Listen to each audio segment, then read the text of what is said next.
گھر چلتا ہے میاں بیوی اور یہ مقدس رشتے جو ہیں، اصل سب سے مقدس رشتہ ماں باپ کا ہے، اور سب سے اہم رشتہ وہ میاں بیوی کا ہے۔ سب سے اہم رشتہ، کائنات کی تخلیق ہی اول اسی رشتے سے ہوئی ہے۔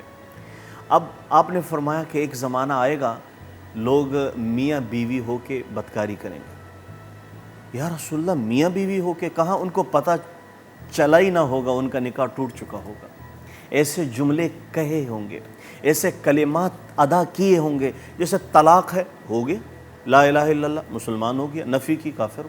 تو یہ الفاظ ہی تو ہیں۔ صحابہ کہتے تھے کہ ہم نے 13 سال یہ کلمہ زبان سے دل پہ منتقل کیا، 13 سال محنت لگی۔ جب 1000 دفعہ کہا جائے نا لا الہ الا اللہ، دل ایک دفعہ کہتا ہے لا الہ الا اللہ۔ تو اس دل کو منوانا ہے، وہ ہے نا کہ کوئی دل پتھر تو نہیں کہ خاموش رہوں، دل ہے، تو دل کو منوانا ہے۔ الا وحی القلب، وہ دل ہے، وہ دل ہے، یہ ٹھیک ہو گیا۔ الا، غور سے سنو، وہ دل ہے، یہ ٹھیک ہو گیا مضغہ، تو سارے عظام خود بخود درست ہو جاتے ہیں۔